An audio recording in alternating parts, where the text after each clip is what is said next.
Hello students, IIT brain में आपका स्वागत। आज हम फिजिक्स में आईईरोडो के प्रॉब्लम 3.52 पे डिस्कस करेंगे। एक बार आप पहले क्वेश्चन सुने। A uniformly distributed space charge fills up the space between two large parallel plates separated by a distance d. The potential difference between the plates is equal to delta V. Magnitude of charge density rho, for which the field strength in the vicinity of one of the plates equal to 0 and the field strength near the other plate are. यानी क्या problem है समझें कि आपको दो plates जिनके बीच का separation d है, उसमें एक चार्ज जो कि यूनिफॉर्मली डिस्ट्रीब्यूटेड है और जिसकी डेंसिटी रो है, फिल करने को कहा गया है। आपको यह बताया गया है कि इन दोनों प्लेट्स के बीच में डेल्टा वी का पोटेंशियल डिफरेंस क्रिएटेड है और इसके अलावा इसके बीच में रो डेंसिटी का चार्ज आपने फिल कर दिया है।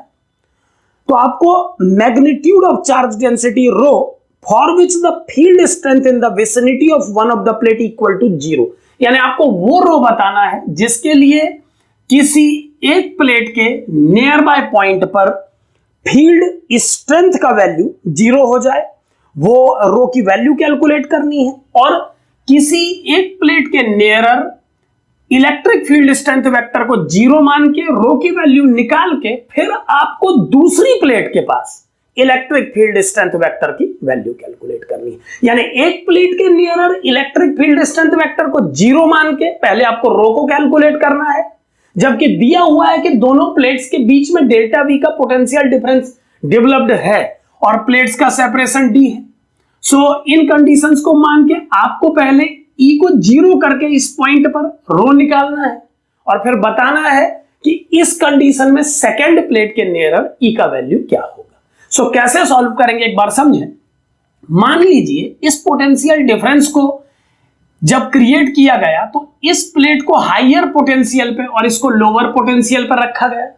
यानी इलेक्ट्रिक फील्ड लाइंस, अगर मैं इस चार्ज की बात न करूं तो कुछ इस तरह से प्लस से माइनस की ओर रन कर रही है। इलेक्ट्रिक फील्ड लाइंस का जो डायरेक्शन है कुछ इस तरह का होना चाहिए।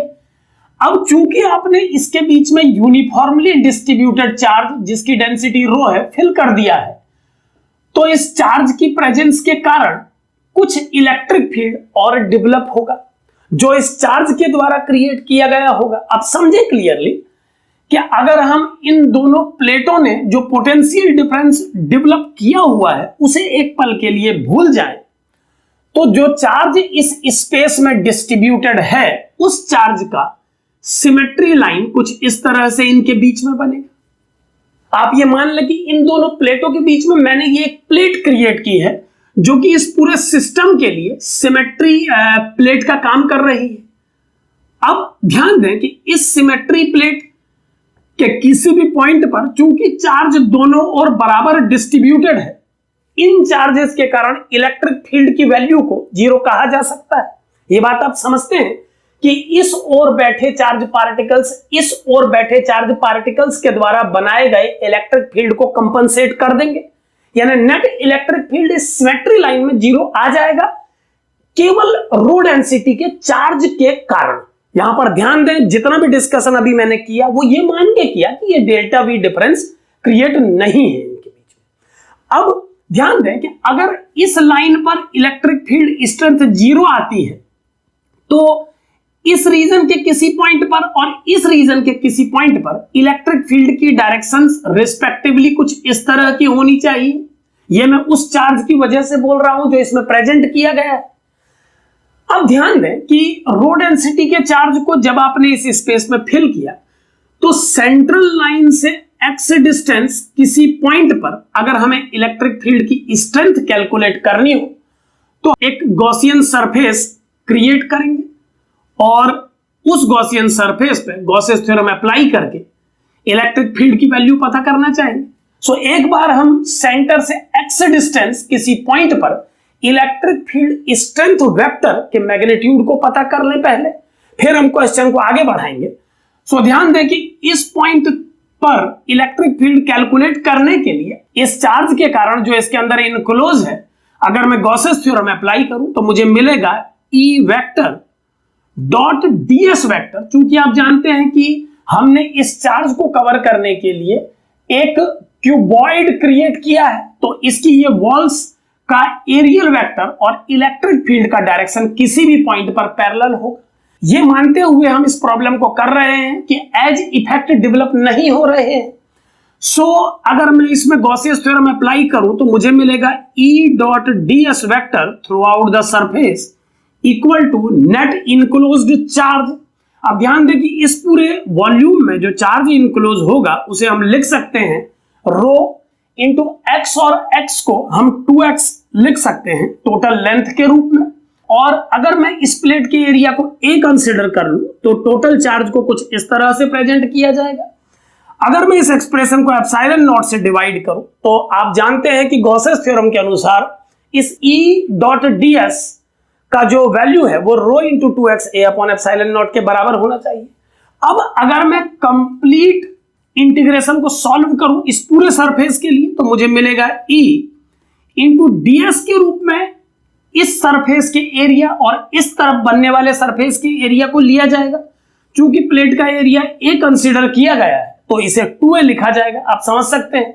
एक बात पे और ध्यान दें कि इस प्लेट के लिए इलेक्ट्रिक फील्ड अगर लेफ्टवर्ड है तो इसका सरफेस एरियल वेक्टर भी लेफ्टवर्ड है, और राइट सरफेस के लिए अगर इलेक्ट्रिक फील्ड का डायरेक्शन राइटवर्ड है तो सरफेस वेक्टर का डायरेक्शन भी राइटवर्ड है। इसीलिए इन दोनों ही सरफेसेस पे E डॉट ds का वैल्यू EA मैग्नीट्यूड के इक्वल होगा।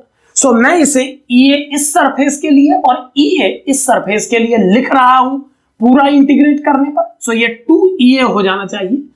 टॉप बॉटम और अदर साइड्स के रूप में जो एरिया लिए गए हैं उनके लिए इस E डॉट ds का वैल्यू 0 आना चाहिए। आप जानते हैं कि ये इलेक्ट्रिक फील्ड केवल एक्स एक्सिस के अलोंग डेवलप हो रहा है। सो केवल इस चुने गए गॉसियन सरफेस के दो ही सरफेसेस से ये इलेक्ट्रिक लाइन पास होंगी। लेफ्ट राइट और अप डाउन सभी सरफेसेस के फ्लक्स 0 होंगे। सो मैंने केवल दो ही सरफेस के फ्लक्स यहां लिखे हैं equal to rho into 2x A upon epsilon naught. और अब इसे सॉल्व करने पर जो इलेक्ट्रिक फील्ड स्ट्रेंथ का वैल्यू मुझे मिलेगा वो है rho x upon epsilon. So इस तरह से हम ये पता कर सकते हैं कि इस चार्ज डेंसिटी के चार्ज की प्रेजेंस के कारण इस रीजन के किसी पॉइंट पर किस स्ट्रेंथ का इलेक्ट्रिक फील्ड डेवलप हुआ है। अब ये फॉर्मूला इस चार्ज की प्रेजेंस से इलेक्ट्रिक फील्ड जो डेवलप हो रहा है उसके बारे में हमें आइडिया देगा। और एक बात जो गिवन है इस प्रॉब्लम में, अब उस पर ध्यान दें कि आपको बताया गया है इस प्रॉब्लम में कि इन दोनों प्लेट के बीच में एक डेल्टा V पोटेंशियल डिफरेंस पहले से ही क्रिएटेड है। सो अब अगर मैं इस पोटेंशियल डिफरेंस के कारण बनने वाले इलेक्ट्रिक फील्ड और इस इलेक्ट्रिक फील्ड जो चार्ज की प्रेजेंस से बन रहा है दोनों को इस रीजन में कंसीडर करूं तो ध्यान दें कि इस चार्ज के कारण इस रीजन में बनने वाले इलेक्ट्रिक फील्ड की लाइंस कुछ इस तरह से बनेंगी, जबकि इस रीजन में वो ऐसे बनेंगी। और आपने जो पोटेंशियल डिफरेंस डेवलप किया है दोनों प्लेट्स के बीच में, उस पोटेंशियल डिफरेंस के कारण जो इलेक्ट्रिक फील्ड लाइंस बनेंगी वो electric field lines plus plate से माइनस प्लेट की ओर होंगी। तो क्लियरली अगर अपोजिट डायरेक्शन में चलने वाली इन लाइंस की इलेक्ट्रिक फील्ड स्ट्रेंथ इस प्लेट के नियर बाय पॉइंट पे कैलकुलेट की जाए, इसको आप वो नियर बाय पॉइंट मान लें, तो इस पॉइंट पर ये इलेक्ट्रिक फील्ड स्ट्रेंथ होगी rho upon epsilon not into x की वैल्यू को मैं d/2 पुट कर रहा हूं। आप समझते हैं कि पूरा सेपरेशन d है तो ये हाफ सेपरेशन d/2 होना चाहिए, और इसे मैं माइनस आई कैप से प्रेजेंट कर सकता हूं। ये इलेक्ट्रिक फील्ड स्ट्रेंथ इस चार्ज की प्रेजेंस से डेवलप हुई है, और जो पोटेंशियल डिफरेंस आपने प्लेट्स के बीच में क्रिएट किया था उस पोटेंशियल डिफरेंस से जो इलेक्ट्रिक फील्ड एसोसिएटेड है वो इस पूरे रीजन में यूनिफॉर्म है, और उसकी वैल्यू को हम लिख सकते हैं delta V upon D with I cap vector. यानी ये इलेक्ट्रिक फील्ड डेवलप हुआ है इस पोटेंशियल डिफरेंस के कारण।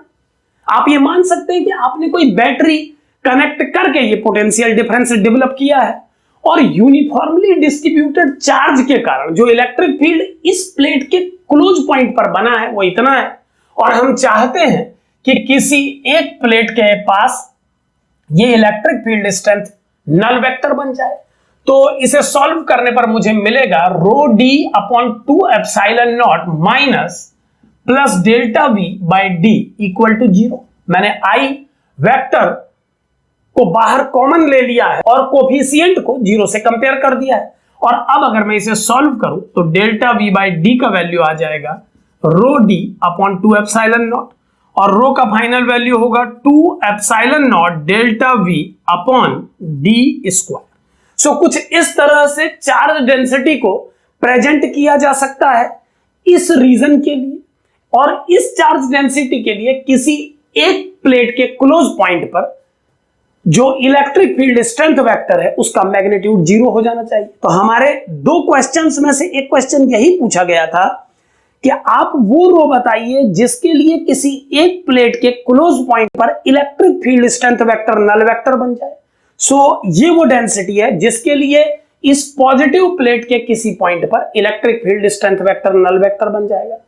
दूसरा अटैच्ड क्वेश्चन इसमें यह पूछा गया है कि अगर इस स्थिति में एक प्लेट पे E 0 बन जाता है तो आप दूसरी प्लेट के नियर बाय पॉइंट पर इलेक्ट्रिक फील्ड स्ट्रेंथ कैलकुलेट कीजिए। तो क्लियरली अब अगर मुझे इस दूसरी प्लेट के किसी नियर बाय पॉइंट पर इलेक्ट्रिक फील्ड स्ट्रेंथ पता करनी है तो मैं दोनों इलेक्ट्रिक फील्ड्स को इस पॉइंट पे कैलकुलेट करना चाहूंगा। तो ध्यान से देखें कि इस चार्ज की प्रेजेंस से इस पॉइंट पर जो इलेक्ट्रिक फील्ड स्ट्रेंथ वेक्टर बनेगा वो होगा rho D upon 2 epsilon naught I cap. इस बार इसकी डायरेक्शन राइटवर्ड होगी। इस पूरे प्रॉब्लम में राइटवर्ड डायरेक्शन को आई कैप कंसीडर किया गया है, सो लेफ्टवर्ड को माइनस आई कैप से लिखा गया है।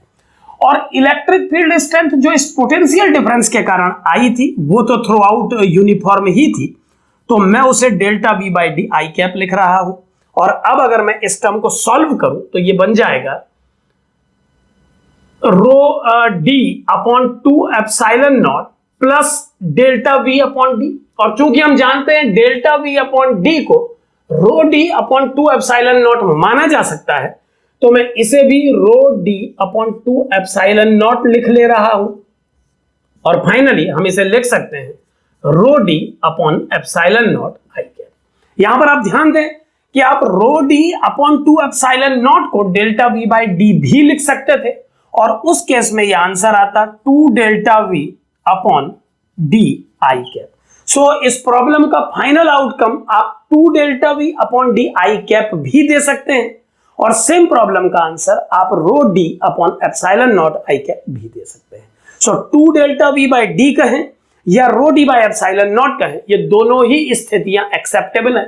अब एक बार ऑप्शन पे देखते हैं कि जो क्वेश्चन के क्रिएटर हैं आई रोडो, उन्होंने आउटकम क्या दिया है।